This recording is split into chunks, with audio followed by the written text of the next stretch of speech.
Welcome guruji, welcome to the DK show. Hare Krishna. Hare Krishna. हम लोग भगवान कृष्ण के बारे में आज बात कर रहे हैं। बिफोर स्टार्टिंग मैं थोड़ा अपने गुरु वैष्णव को प्रणाम कर लेना चाहता हूँ। नमो विष्णु पदाय कृष्ण पृष्ठाय भूतले श्रीमते भक्ति सिद्धार्थ स्वामी नीति नामिने। Hare Krishna Krishna Krishna Hare Hare, Hare Rama Rama Rama Hare Hare. I have heard that you peoples worship stone. You people worship stones. तो महाराज जी ने बताया no, we don't worship stones, we worship the God inside that stone. So how do you believe that? उन्होंने बोला अब if you think we are worshipping stone, तो there is number of stone in your steps. आपके सीढ़ी में कई से पत्थर, हम उसको भी पूजा करते हैं, उसमें चल के जा रहे हैं पैर से हम लोग, तो उसको तो नहीं पूज रहे ना हम लोग। तो ये जब कृष्ण जी जब आते हैं ना, वो ब्रह्मा देव के एक दिन में एक बार आते हैं। एक दिन मतलब लाखों वर्ष, लाखों युग, लाखों वर्ष नहीं, करोड़ों वर्ष और कई सारे चतुर्युग में एक बार कृष्ण आते हैं। और कैसे हम आइडेंटिफाई करते हैं कृष्ण आए हैं? जिस चतुर्युग में कृष्ण आते हैं उस चतुर्युग में सतयुग के बाद द्वापर नहीं आता, सतयुग के बाद त्रेता युग आता है, 1 के बाद 3 आ जाता है। ओके। इस जो ये वाला चतुर्युग है, ये वाला सतयुग के बाद क्या है? त्रेता युग आया, राम जी वाला, फिर द्वापर आया, कृष्ण जी वाला, फिर आया कलयुग। तो ये जो चतुर्युग रहता है, इसी चतुर्युग में ब्रह्मा जी के मतलब आयु के एक बार ऐसा समय आता है जब साक्षात भगवान कृष्ण पृथ्वी में जन्म लेते हैं। भगवान श्री कृष्ण जो कि नारायण के अवतार हैं और इस दुनिया में अपने 64 गुणों के साथ वो जन्म लिए थे, और जिनका निशान तो आज भी मथुरा वृंदावन पे मिलता है। आज हम बात करने वाले हैं भगवान कृष्ण के बारे में और उनके प्रवचनों के बारे में इस पॉडकास्ट में। और हमारे बीच है श्री अनंत प्रभु जो कि इस्कॉन टेम्पल से हैं और जो अपने बताने वाले हैं कि भागवत गीता हमें क्यों पढ़ना चाहिए और गीता में ऐसा कौन सा सार है जो कि हमें हर प्रश्नों का उत्तर देता है। So welcome to the new episode. This is Deepesh K Nagi and you are watching the DK show.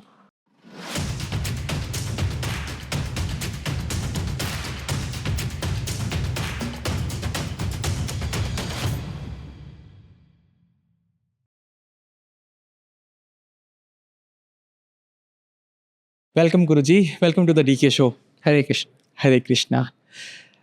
हम लोग भगवान कृष्ण के बारे में आज बात कर रहे हैं और कई लोगों का टॉपिक हमेशा ये आता है कि राम और कृष्ण में फ़र्क क्या है, हमें किन्हें पूजना चाहिए, राइट? और कई लोग श्री राम को पूजते हैं, कई लोग श्री कृष्ण को पूजते हैं।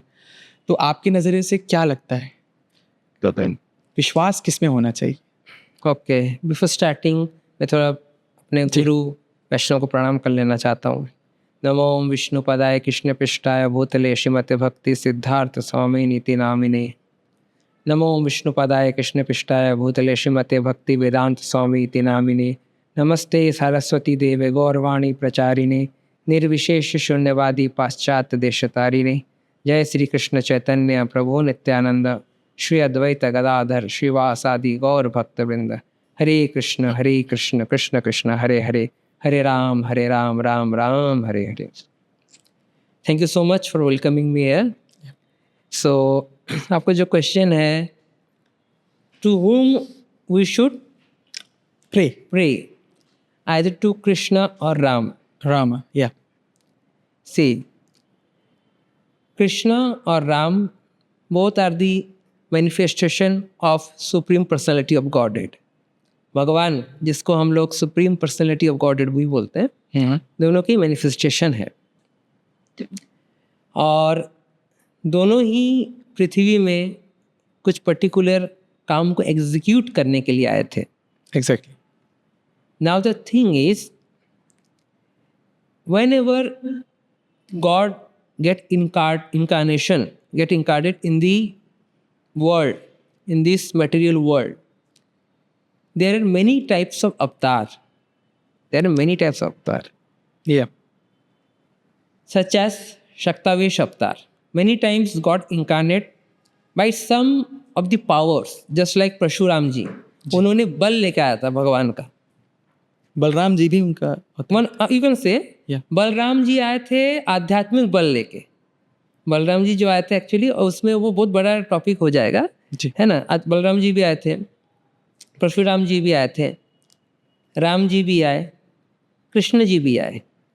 तो भगवान का जिस समय जो कार्य को करने के एग्जीक्यूशन करने का उनका मन होता है, क्योंकि वो स्वतंत्र है, we are not at all free, we are condition soul.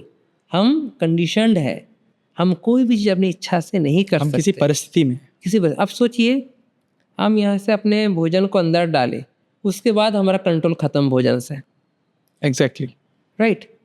हमने अपने फ्रेंड को कोई चीज़ अच्छे मूड में बोला, लेकिन उन्होंने नेगेटिव वे में ग्रास्प कर लिया, वहाँ से हमारा कंट्रोल खत्म। वो हमको गलत चीज़ बोलेगा, अपने मन में गलत चीज़ बैठा लेगा, many thing will happen like that. लेकिन भगवान जब पृथ्वी में आते हैं, वो कम्प्लीटली फ्री रहते हैं। जैसे राम जी आए थे, इज कम्प्लीटली फ्री, लेकिन क्योंकि वो पृथ्वी लोक में आते, he have to execute his duty as a son, as a king, to make the things exemplary होना चाहिए लोगों के लिए कि हाँ देखिए, भगवान राम ने अपने पिता के वचन के लिए अपना घर बार छोड़ दिया था। दैट्स वाई उनका एक नाम है मर्यादा पुरुषोत्तम राम। ओके, मर्यादा पुरुषोत्तम राम। वही भगवान श्री कृष्ण जब आते हैं, भगवान श्री कृष्ण को हम उनको बुलाते हैं लीला पुरुषोत्तम भगवान श्री कृष्ण, क्योंकि भगवान अपने पूरे ऐश्वर्य के साथ, षड ऐश्वर्य के साथ अपने पूरे लीलाओं को प्रदर्शन करने के लिए हमारे द्वापर युग में भगवान ने अवतरण लिया था। अब समझना पड़ेगा कि भगवान को भी, अब एक चीज़ बताइए, आप क्या बिलीव करते हैं, भगवान हमारे जैसे सुन सकते हैं, बोल सकते हैं? भगवान सुन भी सकते हैं, भगवान बोल भी सकते हैं। तो आपको क्या लगा, भगवान को कान भी होगा, मुंह भी होगा? As a supreme I don't know how he is, because उनका कोई ऐसा आइडेंटिकल बॉडी नहीं होना चाहिए मेरे हिसाब से। नहीं होना चाहिए, ठीक है। या तो अपन एक छोटा सा एक स्टोरी टाइप ऑफ थिंग है। हमारे शिला प्रभुपाद जी जो कि इस्कॉन के फाउंडर आचार्य हैं, उनके कई सारे शिष्य बने जो अभी इस्कॉन को लीड कर रहे हैं। जी हमारे गुरु महाराज जी भी उन्हीं में से है, परम पूज्य भक्ति सिद्धार्थ स्वामी महाराज जो हमारे इस्कॉन रायपुर के अध्यक्ष भी है। छत्तीसगढ़ में पूरा प्रचार उनके अंडर में चल रहा है, हम भी उनके अंडर में सेवा कर रहे हैं। वैसे श्रीला प्रभुपाद जी के एक और शिष्य थे जो हमारे महाराज जी के गुरु भाई है, परम पूज्य है, मतलब राधा गोविंद स्वामी महाराज। वे एक बार आई थिंक हंगरी से कहीं से इंडिया वापस आ रहे थे, तो बीच में अबू धाबी में उनका फ्लाइट कुछ दिन के लिए जो क्या बोलते हैं उसको चेंज करना पड़ता है, हाँ तो वहाँ पे उन्होंने होल्ड किया फॉर 4 आवर्स, 4 घंटे के। 12 बजे 4 बजे का नेक्स्ट फ्लाइट था। हाँ इंटरसेप्ट बोलते हैं ना, समथिंग लाइक दैट, इंटरकनेक्ट था। तो वो बैठ के माला कर रहे थे, बैठ के भगवान का नाम जाप कर रहे थे। एक ऑफिसर ने दूर से देखा उनको और बहुत क्यूरियोसिटी के साथ उनको बुलाया, क्या आप इंडिया से हैं? बोले हाँ। क्या आप इमाम है? तो पहले समझ नहीं पाए, इमाम मीन्स धर्म गुरु। तो उन्होंने वो सोचे हाँ मैं इमाम हूँ। I have heard that you peoples worship stone, you people worship stone. तो महाराज जी ने बताया no, we don't worship stone, we worship the God inside that stone. So how do you believe that?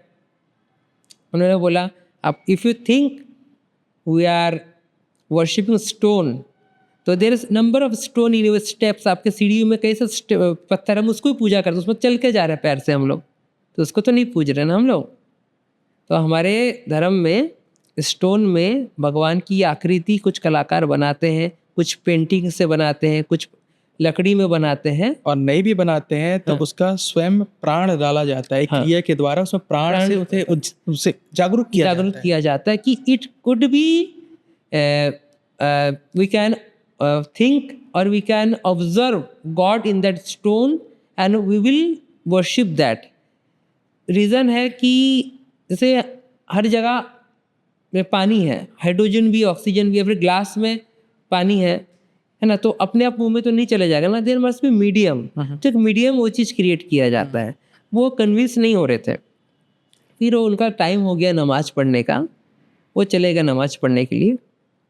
फिर वो नमाज पढ़ के वापस आए, तो महाराज जी इनसे फिर क्वेश्चन करने लगे कि आप लोग इस टाइप से बिलीव करते हो, हमको तो सही नहीं लगता है ना, इस हमको तो सही नहीं लगता कि पत्थर में भी ऐसा कुछ हो सकता है ना, या आपके भगवान आपसे बातचीत करते होंगे, उनका कोई एड्रेस होगा। बोला हाँ सब कुछ है, एड्रेस भी मैं आपको दे सकता हूँ, कहाँ रहते हैं, क्या करते हैं। तो बोला ठीक है। फिर महाराज जी बोले मैं आपसे एक क्वेश्चन करूँ? बोले बोलिए। आप अभी क्या करने गए थे? बोले हम नमाज पढ़ने गए थे। तो आपको बिलीव है कि आप जो पढ़ते हैं भगवान तक वो पहुंचता है? तो बोले कि हाँ बिल्कुल बिलीव है। तो कैसे वो सुनते हैं? तो बोलते हैं आप कैसे सुनते हो? मैं कान से सुनता हूँ। दैट मीन्स भगवान के पास भी कान होगा। तो वो शॉक हो गए, क्योंकि उनके उसमें है नहीं कि भगवान के, दे एक्चुअली इम्पर्सनल मानते हैं। कॉन्सेप्ट इज देयर इम्पर्सनलिज्म, इसको भगवान को कोई कान नाक मुंह नहीं होगा, काइंड ऑफ स्पेस। हाँ काइंड ऑफ स्पेस, ये इसको शून्यवादिता बोलते हैं। देयर इज मेनी थिंग, शून्यवादिता, निर्विशेषवादिता, नो बॉडी, है ना। निर्विशेष मीन्स गॉड कोई विशेष नहीं है, जस्ट लाइक मी, मैं भी भगवान हूँ, मैं भी, हम थोड़े कम भगवान है, ज़्यादा भगवान है। हम थोड़ा अपने आप को कुंडलिनी जागृत करेंगे, हम भी बड़े भगवान बन जाएंगे। इस निर्विशेषता बोला जाता है, ठीक है। देयर इज मैंने कहा शून्यवादिता मीन्स भगवान है ही नहीं, शून्यवाद मीन्स ओके।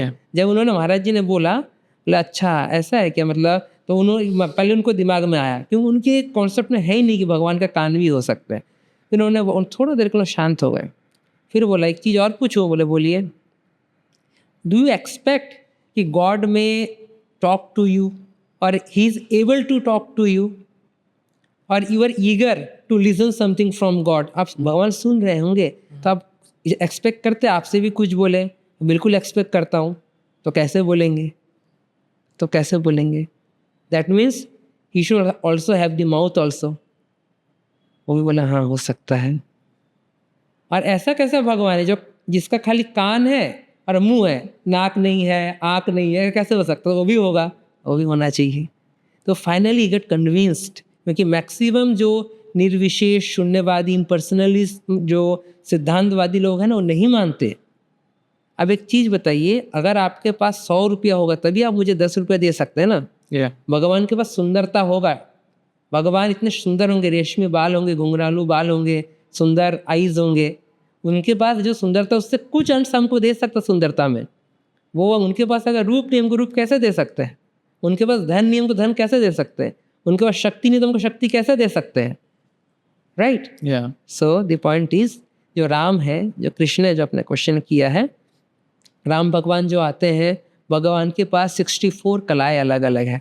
जो कृष्ण कलाओं के साथ आए थे। हाँ, कृष्ण जी 64 कलाएं के साथ और आए थे, शंख चक्र गदा पद्म के साथ भी आए थे कृष्ण जी। तो ये जब कृष्ण जी जब आते हैं ना, वो ब्रह्मदेव के एक दिन में एक बार आते हैं। एक दिन मतलब लाखों वर्ष, लाखों युग, लाखों वर्ष नहीं, करोड़ों वर्ष और कई सारे चतुर्युग में एक बार कृष्ण आते हैं। और कैसे हम आइडेंटिफाई करते हैं कृष्ण आए हैं?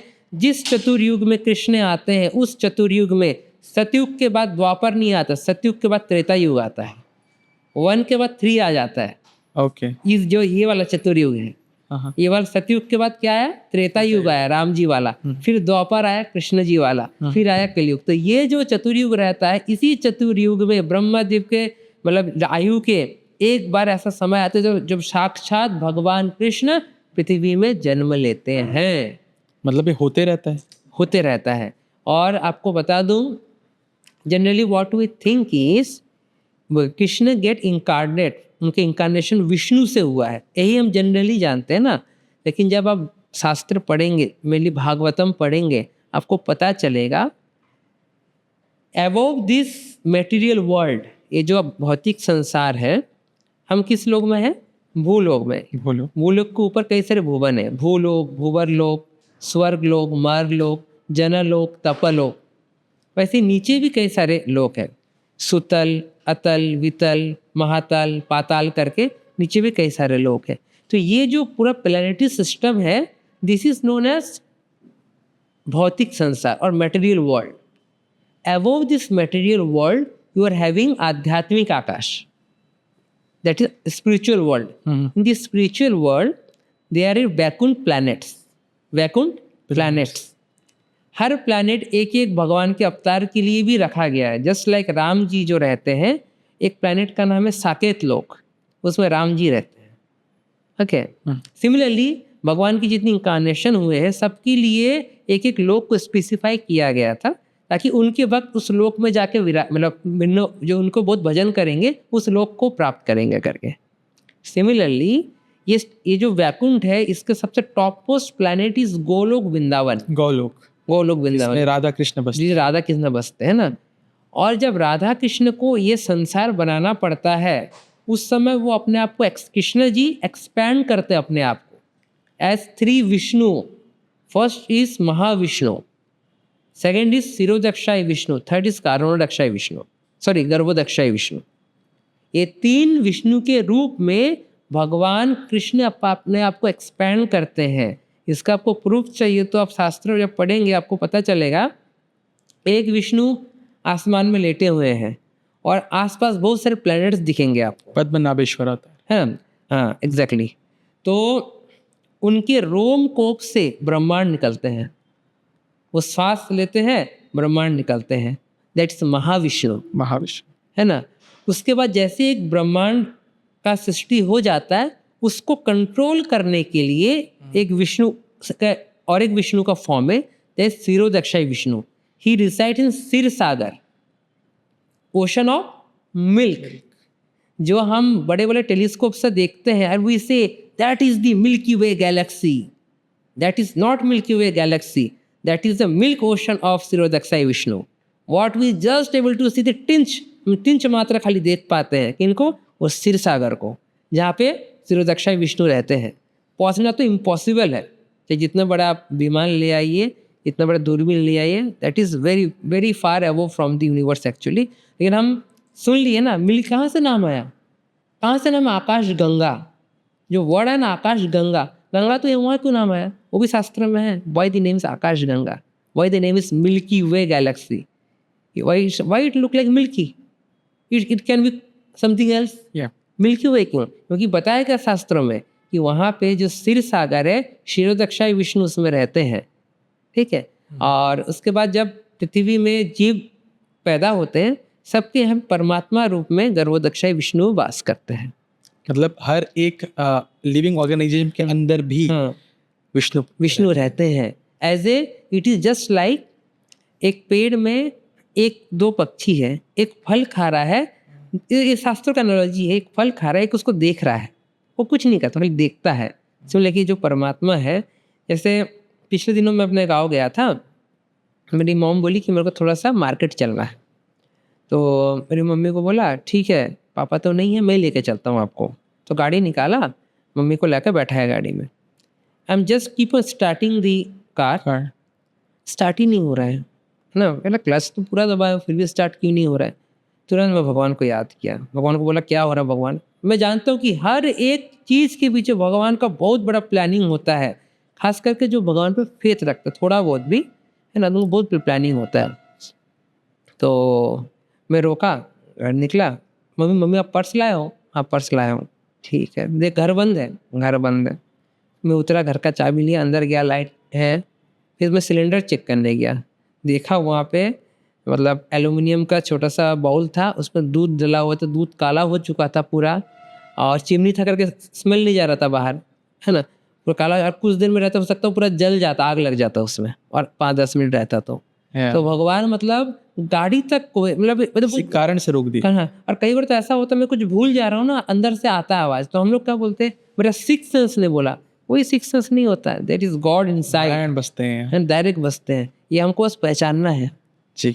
हर चीज में भगवान इतना दयालु है. जस्ट लाइक फादर, हमारे घर के पिता, एक बेटा बहुत दारू पीता है, नशेड़ी है, और एक बेटा बहुत अच्छा ऑफिसर है, दोनों को समान प्रेम करते हैं. पिता अलग अलग प्रेम नहीं करेगा, भगवान क्यों करेंगे फिर वैसा. Okay, so coming back to the question. So Shri Krishna भगवान जो है वो पुण्य पुरुषोत्तम भगवान है. Actually he come with all his opulences. और वो जब पृथ्वी में आते हैं वो हर प्रकार के लीला का आस्वादन करने के लिए आते हैं। वो अपने लोक में बैठे हुए हैं। कई बार भगवान को भी इच्छा करता है ना, मैं थोड़ा दोस्ती करूं, है ना, थोड़ा किसी से सेवा लूं, किसी से प्रेम करूं, कोई मुझे प्रेम करे। तो ये जो रस होता है, टेक्निकली हमारे जो संस्कृत हो गया, हिंदी हो गया, रस का आस्वादन बोला जाता है। भगवान वात्सल्य रस के लिए किनके पास आते हैं? यशोदा मैया, जिनको वात्सल्य रस प्रदान करती है। सिमिलरली भगवान को साख्य रस का आनंद लेना है तो अर्जुन के पास आते हैं। दास्य साख्य इन द सखा, सखा के रूप में, दोस्त, कंधे में चढ़ जाऊं, वो मेरे कंधे में हाथ रखे, सुदामा, सुबल, है ना, सुमंगल। भगवान को लगता है ना, मेरे को भी तो मैं प्यार करे, कोई दोस्ती यारी करे, मेरे कंधे में बैठे, मुझे कंधे में बैठूं, ये रस है। सिमिलरली जब भगवान को दास्य रस में कृष्ण लीला में उद्धव जी उनको बहुत सेवा करते थे। भगवान आपके लिए कुछ ले आऊं खाने के लिए, आपका चरण सेवा कर दूं क्या थोड़ा, आपका सर दबा दूं क्या थोड़ा, आपको पीठ दबा दूं क्या थोड़ा, है ना। एंड इन राम जी की लीला में हनुमान जी ऐसे दास्य भाव में आते हैं। लेकिन इन सब में भगवान को, राम जी के अवतार में उनको मिस हुआ क्या? मैं ऐश्वर्य भाव में था, मैं राजा था, सब मुझे जी हुजूरी बहुत करते थे, मुझे नहीं चाहिए, है ना, मेरे को दोस्ती करना है, मुझे प्रेम करना है। तो भगवान को ये भी रस का आस्वादन करना था करके भगवान ने द्वापर युग में कृष्ण अवतार में आए, सभी रस का आस्वादन किया उन्होंने, है ना। माधुर्य भाव, टॉप मोस्ट भाव इस माधुर्य भाव, मतलब कंजुगल लव, जो हम नॉर्मल सेंस में बोलते हैं लड़का लड़की का प्रेम, एक्चुअली वो एकदम it's kind of true friendship in two genders. आप सोचिए, एक स्त्री एक पुरुष है, दोनों आपस में बहुत प्यार करते हैं, नॉर्मल भाषा में प्रेम करते हैं, लविंग रिलेशन, और उसमें लस्ट मतलब काम वासना का टिंच मात्रा नहीं है। रासलीला कर रहे हैं दोनों, लेकिन काम वासना नहीं है, तो कितना प्योर होगा। आप सोचो प्यार को, यहाँ पे तो हर चीज़ का वही रहता है कि how I can exploit the girl, यही रहता है, एंड ऑफ द रिलेशनशिप यही रहता है। सो हमको ये प्रयास करना चाहिए कि कृष्ण के बारे में समझे, कृष्ण की लीला के बारे में समझे, है ना। और ये टॉप मोस्ट है ना, जो रास लीला है ना, हमको पढ़ने भी मना किया जाता है हमारे इसमें, कि आप लोग उसको मिसलीड समझ लोगे। हमारे जैसे होता है लड़का लड़की का रिलेशनशिप होगा, हम वैसा समझ लेंगे, वो टॉप मोस्ट है। इसलिए जो रसों में सबसे ऊंचा है माधुर्य भाव, है ना, जिसमें सब कुछ त्याग के भी भगवान के लिए सेवा करते हैं, जिसको हम लोग सच्चा प्रेम भी कह सकते हैं। सच्चा, और हम, हाँ, सच्चा प्रेम, एक्चुअली सच्चा। और प्रभुपाद जी लिखते भी है, सच्चा beyond the lust, actually beyond the lust, beyond any इच्छाएं, एग्जैक्टली, है ना, मतलब एक होता है ना कनेक्शन, इमोशन, मतलब इसमें इतना डीप है ना। मैं जितना पढ़ते जाता हूँ शास्त्रों को, मुझे इतना अच्छा कभी कभी लगता है। उसमें रिसेंटली पढ़ा था मैं, why when Krishna play the flute and gopis are working in having some household work, just left the work and go to Krishna. क्यों? क्या उनको अच्छा लगता था? उनके घर वाले डांटेंगे, कुछ बोलेंगे, just because to satisfy Krishna, just to satisfy Krishna, Krishna को खुश करने के लिए। ये बहुत बड़ी चीज़ है। एज ए डिवोटी मैं, है ना, मेरा क्या इंटेंशन रहता है कि कृष्ण जो बोल के गए हमको, वो हम एग्जीक्यूट कर पाए एटलीस्ट। वाई? कृष्ण खुश होंगे।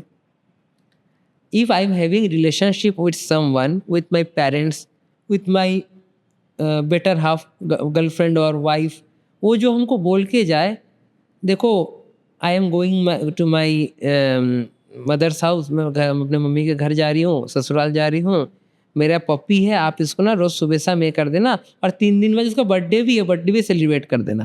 अगर आप करोगे तो अच्छा लगेगा ना अपने वाइफ को, जो आप जिनको प्रेम करते हो, जिनके लिए आपने जीवन अपने पूरा निछावर कर दिया, उनको खुश करने का प्रयास कर रहे हो, तो why not to Krishna? Krishna को हम खुश करने का प्रयास क्यों ना करें?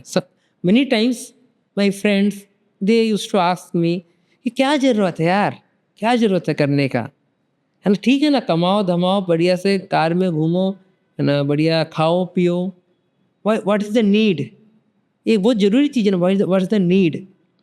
शास्त्र बोलते हैं अब जो नीड है, जब ये पृथ्वी क्रिएट हुआ, जब हम एक वॉशिंग मशीन भी खरीद के लाते हैं, it comes with a manual, it comes with a manual. Similarly when this creation has been made by Brahma ji get knowledge from Krishna and he have compiled Veda दिए as a manual. Later on Ved Vyas ji इसको चूँकि हम समझ नहीं पाएंगे तो इसको इन्होंने और समराइज करके मैनी काइंड ऑफ उपनिषद और पुराण के रूप में डिवाइड किया ताकि हमारे जैसा लेमन इसको समझ पाए और लाइफ को कैसे एग्जीक्यूट किया जाए ये समझ पाए. वो जानते हैं कि लोग एकदम बिजी हो जाएंगे कलयुग में पैसा कमाने में और क्या सोचेंगे पैसे से ही मुझे सुख मिलेगा, लेकिन वो सत्य है ही नहीं. हमारा सुख तभी मिलेगा जब हम अपने जड़ से कनेक्ट होंगे. हमारे पिता माता के पिता माता के उनके पिता माता जो हमारे जो परम पिता माता कौन भगवान ही है ना, उन्हीं से होता हमारे पिता माता है. तो हम जड़ को जब खुश करेंगे, जैसे पेड़ के जड़ में अगर जल देते हैं तो ऑटोमेटिक फूल फल आ जाते हैं कि नहीं, कि मुझे फूल को उगाने के लिए फूल में पानी डालना पड़ेगा, नो जड़ में डालना पड़ेगा. तो जड़ में जब पोषण रहेगा पूरा पेड़ फूलेगा फलेगा. तो ये जो आध्यात्मिकता है ये जड़ है. अब इसको अगर हम एनहांस करेंगे तो हमारा सब कुछ भी सही से और रहेगा. ठीक है, तो यही है कि भगवान श्री कृष्ण और राम जी आए थे, दोनों एक ही है. लेकिन हमारे आचार्यों ने बोला है कि आप कृष्ण जी के कैरेक्टर को बहुत इजीली आप समझ सकते हैं और इसको हम जीवन में अपना सकते हैं और इनसे हम जो भगवत गीता डायरेक्टली मिला है उसको जीवन में अपना सकते हैं. इसलिए हम लोग दोनों को पूजा करते हैं. ऐसा नहीं है, हमारे जो मंदिर रहते हैं जनरली कृष्ण जी का रहता है क्योंकि हमारे आचार्यों ने बोल के किया, दैट्स इट. उसमें कोई डिस्टिंग्विशन नहीं. लेकिन मंत्र में भी हम राम जी का भी नाम ले रहे, कृष्ण जी का नाम ले रहे. तो हमको इसमें एक्चुअली वो नहीं करना चाहिए, विभाजन नहीं करना चाहिए. बहुत बड़ा कंट्रोवर्सी हो जाता है और बहुत लोग इस चीज़ को लेकर फ़ायदा भी उठाते हैं कि आप लोग हिंदू धर्म को विभाजित कर रहे हो. No, it is not at all like. वैसा होता तो हम अपने मंत्र में रखते ही नहीं. और इसको हिसाब से क्या है ना कि ये दोनों की अपनी एक कहानियां हैं, कथाएं हैं. राम जी का कथा ये बताता है कि कैसा एक इंसान बनता है. चाहते तो सीता माता जब उनको हरण हुआ था तो दूसरा शादी कर सकते थे, तीसरा शादी कर सकते थे, वापस जा सकते थे. लेकिन उन्होंने यही रास्ता क्यों चुना कि मैं वापस लेके आऊं. उनके मन में कितना डर होगा ये सोचो, है ना, कि कहाँ चले गई, कौन ले किया, कुछ हुआ तो नहीं, तब भी उन्हें वो फाइट किया. तो हमको उनकी जैसा बनना चाहिए, शायद राम जी को इसलिए मानना चाहिए. एग्जाम्पल तो है, तभी तुमको एग्जाम्पल सेट करना ही है. राम जी को, राम जी का अवतार ही हुआ था एग्जाम्पल सेट करने के लिए. बात रहा कृष्ण का, तो कृष्ण जाने जाते अपने नीतियों के कारण, अपने बोल के कारण, अपने प्रवचनों के कारण, जिसमें उन्हें ज्ञान दिया कि जीवन कैसे जिया जाए, मनुष्य को क्या करना चाहिए, क्या करना, क्या अधर्म क्या है. एग्जैक्टली है ना. और कलयुग में इस और लीलाएं भी है. भगवान कलयुग में आज से 535 साल पहले श्री कृष्ण साक्षात कलयुग में अवतरण लिए थे नवद्वीप मायापुर में चैतन्य महाप्रभु के रूप में. किस लिए अवतरण लिए थे? कि कलयुग में लोग भूल जाएंगे भक्ति कैसे करना है, भक्ति कैसे करना. वो भक्ति सिखाने के लिए चैतन्य महाप्रभु के रूप में अवतरण लिए थे. हम लोग पढ़ते भी है ना कई, मतलब bhakti movement has been started by 5th का मैं ज्योग्राफी हिस्ट्री का बुक में मेरे को याद आ रहा है कि bhakti movement has been started by Chaitanya Mahaprabhu करके. लेकिन वो इतना गुह्य अवतार है ना कि वो भक्त लोग ही खाली उसको वो जानते हैं. It's a kind of quite secret क्योंकि क्या है, वो एक अपने पर्टिकुलर उद्देश्य से भगवान इंकारनेशन लिए थे और वो बहुत सुंदर लीला है. When you go through that ना, मतलब आप उसको कंसीव कर पाना बहुत मुश्किल. लेकिन वो ये एस्टेब्लिश आज ये जो इस्कॉन का आप जो स्वरूप देख रहे हैं पूरे वर्ल्ड वाइड में is just because of the incarnation of Chaitanya Mahaprabhu. उन्हीं के द्वारा स्टार्ट किया गया था. उन्होंने किसी को सिखाया. ऐसे गुरु परंपरा में आते थे. श्रीला प्रभुपाद जी के पास वो संकीर्तन मूवमेंट से जुड़े और ये संकीर्तन पूरे वर्ल्ड में फैल गया. और चैतन्य महाप्रभु बोल के भी गए थे चैतन्य चरितमृत में, पृथ्वी इतिहास जो तो नगर आदिग्राम सर्वत्र प्रचार होइवे मोर नाम. पृथ्वी में, नॉट इन इंडिया, पृथ्वी में जितने ग्राम गांव शहर है ना, हर जगह मेरा प्रचार होगा. हंसते थे लोग 500 साल पहले, ये नवद्वीप कलकत्ता के इतने छोटे से गांव में बैठ के क्या बात कर रहे हो निमाई पंडित, है ना, कैसे पॉसिबल है. आज हुआ है पॉसिबल. पॉसिबल. आपने भागवत गीता का अभी कुछ कहानियां बताई थी कि भागवत में ऐसा लिखा हुआ है. तो हमें भागवत क्यों पढ़ना चाहिए और हमें भागवत से क्या सीख मिलता है? देखिए हिंदू धर्म में ना दो बहुत इम्पोर्टेंट लिटरेचर है। एक हो गया भगवत गीता, एक है Srimad Bhagavatam. Two are different, ये दो डिफरेंट डिफरेंट। एक मैं क्या बोला नाम, भगवत गीता, दूसरा श्रीमद् भागवत। इसको भागवत पुराण भी बोला जाता है या फिर श्रीमद् भागवतम भी बोला जाता है, सेम चीज को। अब भागवत सप्ताह सुने हैं ना, भागवत सप्ताह, भागवत सप्ताह में क्या पढ़ा जाता है? यही भागवतम पढ़ा जाता है, यही भागवतम पढ़ा जाता है। और भागवतम में क्या है, भगवत गीता में क्या, भगवत गीता में भगवान कृष्ण के कहे हुए वचन है। और भागवत में भगवान कृष्ण के या भगवान के अलग अलग अवतारों में जो उनके भक्त थे उनकी कथाएं। अच्छा, भगवान के लीला, भगवान के अवतार और भगवान के जो शुद्ध भक्त हुए, लाइक ध्रुव महाराज, प्रहलाद महाराज, बलि महाराज, जो मतलब भूसंडी महाराज, काजभूषण ने ना, जो भी मतलब उनके जो भगवान के महान महान भक्त थे, उनके वहाँ पे स्टोरीज तो नहीं बोल सकते, हिस्ट्री बोल सकते, इतिहास। इतिहास में इतिहास कंपाइल ऑफ टू वर्ड्स, संधि विच्छेद। इति मतलब यह, हासा मतलब हुआ था, इतिहास, it's for sure, and for sure है ना। तो it is just not like what you से इंग्लिश में व्हाट है ना, मैथोलॉजिकल स्टोरी। मनगढ़ंत नहीं है, मनगढ़ंत नहीं है, मिथ नहीं है, मिथ इज मिथ्या। We have all the proofs with that. हाँ, अब आप देखिए ना, इक्ष्वाकु, राम जी का जो इक्ष्वाकु कुल के जो है, इक्ष्वाकु कुल के जो आते हैं, ये पूरे के पूरे लीनेज हमको पता है। सूर्यवंशी कुल के हो, चंद्रवंशी कुल के हो, हमको पूरी लीनेज पता है, पूरी लीनेज हमारे पास अवेलेबल है, तो हम कहीं भी बीच में ब्रेक नहीं करते हैं। सिमिलरली जब हमारे गुरु परंपरा आता है, गुरु परंपरा स्टार्ट्स फ्रॉम कृष्णा। हजारों लाखों वर्ष पूर्व श्री कृष्णा जी ने, अभी वो तो कृष्ण तो अभी जन्म लिए थे, वो इनकारनेशन हुआ था उनका, लेकिन वो अपने धाम में तो हमें सनातन समय से वास कर रहे हैं। उन्होंने ब्रह्मदेव को नॉलेज दिया था। ब्रह्मदेव ने नॉलेज किनको दिया? अपने मानस पुत्र नारद मुनि को।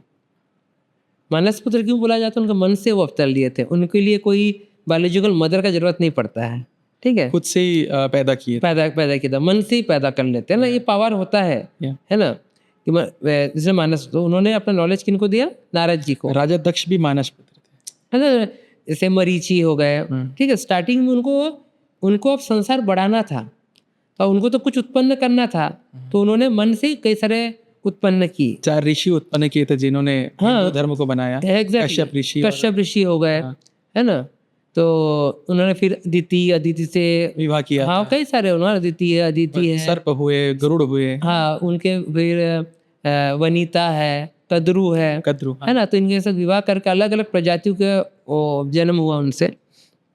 तो जो भगवान जो भगवत गीता के बारे में बोल रहे थे, तो भगवत गीता में भगवान ने अपना संदेश दिया है, और श्रीमद् भागवतम में इन भक्तों के बारे में गुणगान है। अच्छा, इन भक्तों के बारे में, इसलिए जब हम भगवान के बारे में, भक्तों के बारे में सुनते हैं, तो वहीं से हमारा भक्ति चालू होता।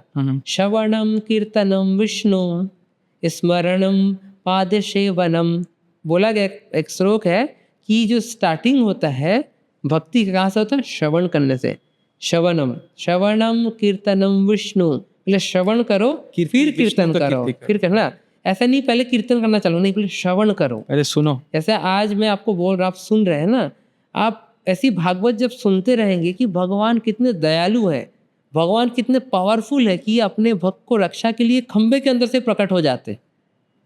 अब तो आपको तब कॉन्फिडेंस आएगा, बाप रे, ऐसे भी भगवान होते हैं क्या, तो मेरे को इनका शरण ग्रहण करना ही चाहिए। हर एक स्थिति परिस्थिति में मेरा रक्षा करते हैं, कितने दयालु है मेरे भगवान, मुझे तो इनका शरण ग्रहण करना ही चाहिए। जब अर्जुन को बोल देते हैं मैं युद्ध में हथियार नहीं उठाऊंगा, लेकिन फिर भी जब विश्वामित्रपा एकदम मारने के लिए उतारू हो जाते हैं अर्जुन को, वो उठा लेते हैं, रथ का पहिया मार डालूंगा विश्व पितामह को मैं। भगवान राम सीमा बनाने में फेमस थे, भगवान कृष्ण सीमा लाने में प्रसिद्ध थे, है ना, कि मैं वो ये एस्टेब्लिश करना चाहते थे कि मैं भक्तों की रक्षा के लिए कुछ भी करूँगा, क्या कुछ भी करूँगा। इसीलिए हम जो भक्त लोग हैं, हम लोग कृष्ण जी के चरित्रों को बहुत ज़्यादा हम लोग पढ़ते हैं, बहुत ज़्यादा मानते हैं, है ना, कि वो किसी भी लेवल को क्रॉस कर सकते हैं। ऐसा भी नहीं, राम जी ने सीता मैया के लिए अपने हर हदों को तोड़ा है, हर हदों को तोड़ा है। पॉसिबल नहीं था कि वानर लोग को लेके वो इतने बड़े लंका पे कूच कर जाए। ब्रह्मास्त्र अगर समुद्र देव में चलाने का ताकत रखते हैं तो और क्या नहीं कर सकते। हाँ, एग्जैक्टली, है ना। तो दैट इज बियॉन्ड आवर इन, मतलब हम कंसीवेबल नहीं, that is not at all conceivable. हम सोचना ही उनके बारे में गलत है। हाँ, हम एक चीज़ कर सकते हैं, उनकी भक्ति कर सकते हैं। भक्ति करने से हमको इतना शक्ति मिलेगा कि उनके बारे में समझ पाए। अदरवाइज ये हमारे कितना 12 ग्राम का भेजा है शायद हमारा, है ना, कुछ समथिंग लाइक दैट, उससे भगवान को समझ पाना वेरी डिफिकल्ट। पर मैंने जैसे आपको अभी आते हुए देखा, आप एक मंत्र माला रखे हो, तो क्या आपको सच में लगता है कि आप भगवान से कनेक्ट हो सकते हो, और उसका साइंटिफिक रीज़न क्या है? बहुत अच्छा आपने प्रश्न किया है। देखिए, ये मैं माला रखा हूँ, ठीक है। जी। तुलसी महारानी, तुलसी महारानी जो है, तुलसी माला है ये। हाँ। एकमात्र जो शुद्ध भक्त आज के तारीख में पृथ्वी लोक में है, that is Tulsi Maharani. So we prefer Tulsi mala to chant and to have in our कंठ की माला भी तुलसी महारानी का होता है। अब क्वेश्चन है, why were chanting? There are many ways to remember God, so why were chanting? So it is stated that in starting of Chaturyuga, means in Satyayuga में भगवान को स्तुति करने का विधान था, that is ध्यान, मेडिटेशन। 30,000 साल, 60,000 साल आप सुने होंगे, जंगल में जाके एक पैर में खड़े होके तपस्या करते थे, मेडिटेशन करते थे, तब जाके भगवत प्राप्ति होती थी। Does it possible in Kaliyuga? हमारा आयु उतना लंबा है? I don't think so. नहीं, अब 1 लाख साल की आयु होती थी तब। लोग 30,000 साल, 40,000 साल रह जाते थे ध्यान करते करते। या तो ध्यान करना भी पॉसिबल नहीं है। ध्यान करने के लिए भी we have to follow some particular rules,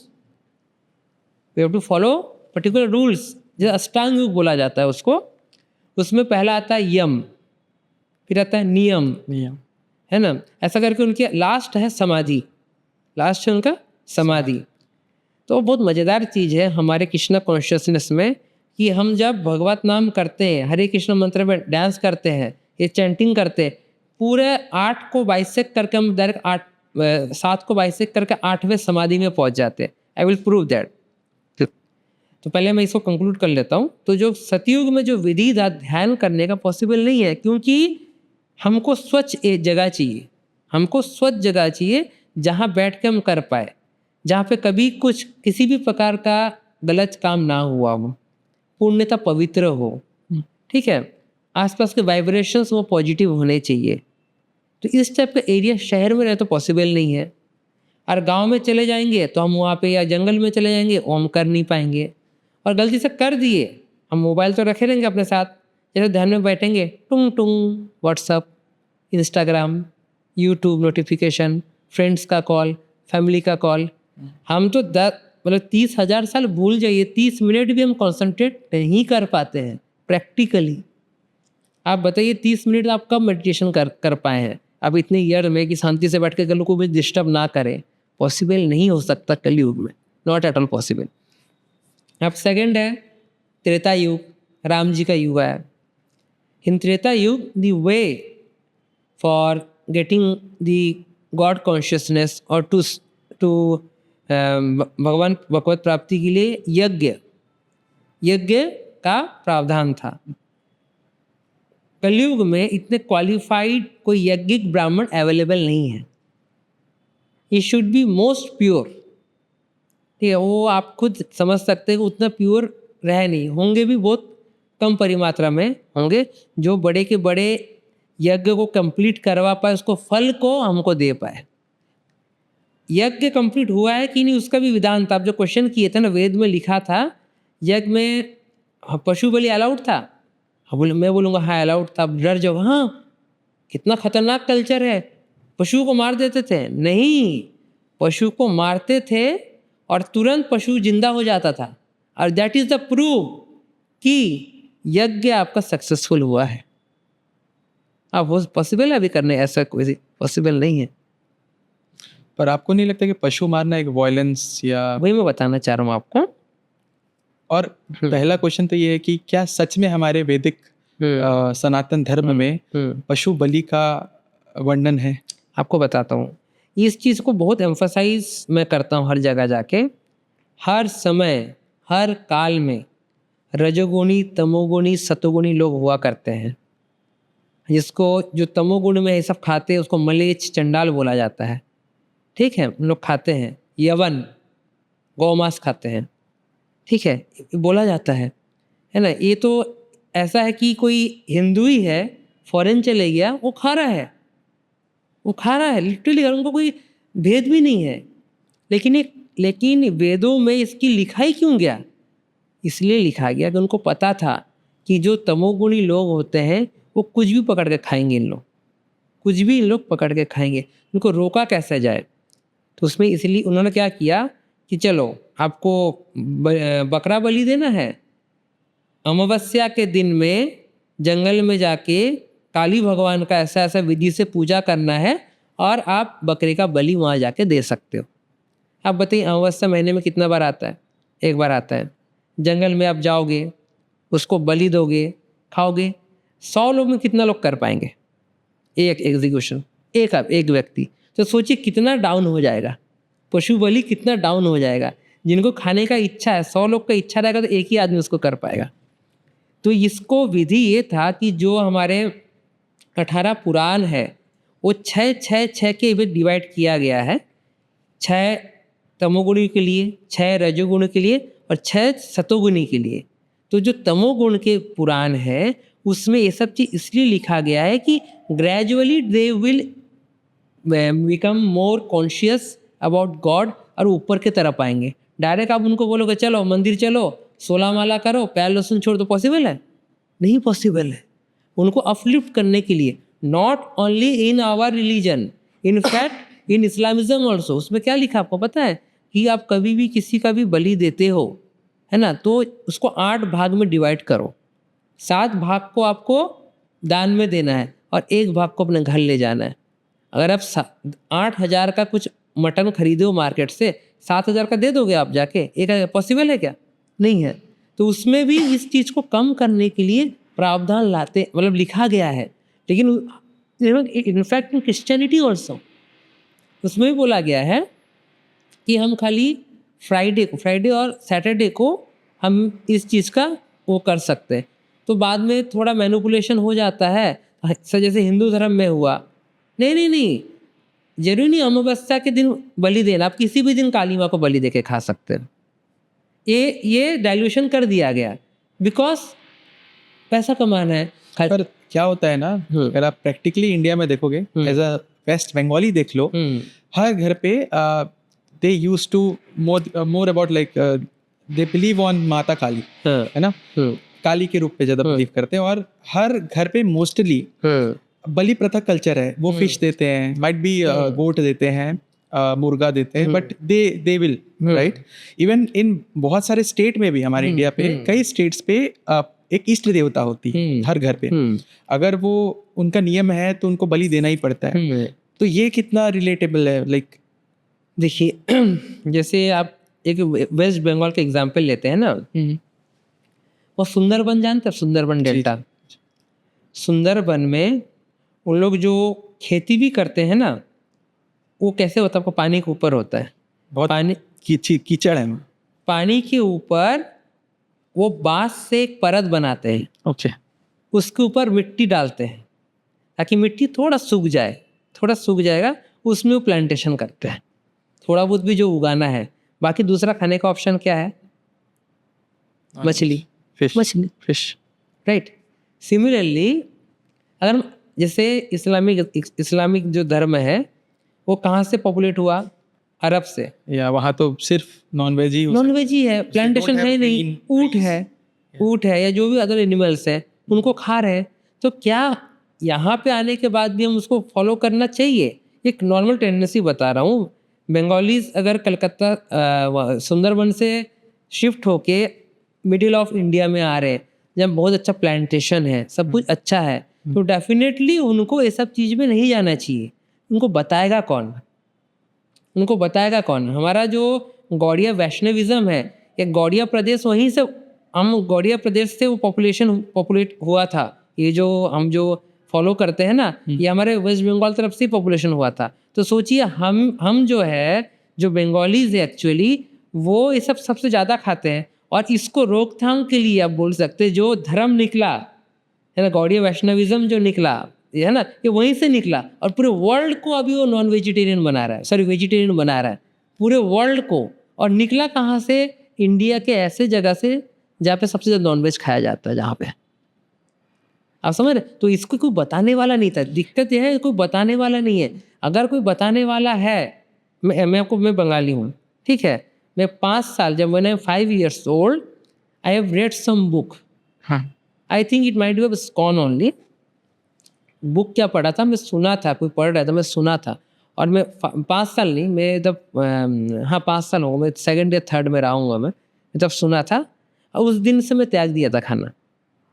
मेरे मॉम बोलते हैं मछली तो खा ले, मछली तो खा ले, क्या खरा मछली खाने में, वो खाना। मुझे 10th तक याद है, मैं एक शायद कभी कभी खाता था, बाकी मैं छोड़ दिया था। तो मतलब कहने का मतलब है कि मेरे को 5-6 साल में भी कॉन्शियसनेस था कि हमको किसी को मार के नहीं खाना है। मेरे डस कृष्णा अलाउ हाँ to be a non vegetarian? बिल्कुल नहीं। फलम पुष्पम जलम तो यम, भगवान बोले हैं भगवद गीता में, मेरे को क्या क्या अर्पित करो, फल फूल पानी, है ना, मेरे को यही अर्पित करो। मेरे को इसमें ऐसे लिखा नहीं, तो अंडम चिकनम मटनम ऐसे तो वही नहीं लिखा है उसमें, है ना। फलम पुष्पम जलम तो यम, भक्ति के साथ मुझे अर्पित कीजिए और उसी को आप ग्रहण कीजिए, उसी को ग्रहण करना है। It is also very important, it is not like that. हाँ, कृष्ण बोले हैं कि हम कुछ भी खा सकते, भोग भी लगाना है, और जिस क्या चीज़ को भोग लगाना ये भी बता दिया भगवान ने, एकदम क्लियर, एकदम क्लियर, इसमें कोई डाउट नहीं होना चाहिए। हम क्वेश्चन ये है कि पेड़ पौधे भोग क्यों लगाना है? You should ask me this question next. Actually I ask like क्या भगवान कृष्ण लोगों को नॉनवेज खाना अलाउ करते हैं या नहीं करते? बिल्कुल नहीं करते हैं। इनफैक्ट वेज खाना भी, मैं तो बोल रहा हूँ वेज खाना भी अलाउड नहीं करता, आपको पता है? ओके, अब वो क्या खाएंगे फिर? We should not be non vegetarian और vegetarian, we should be Krishnatarian, हम बोलते हैं। What is कृष्णाटेरियन?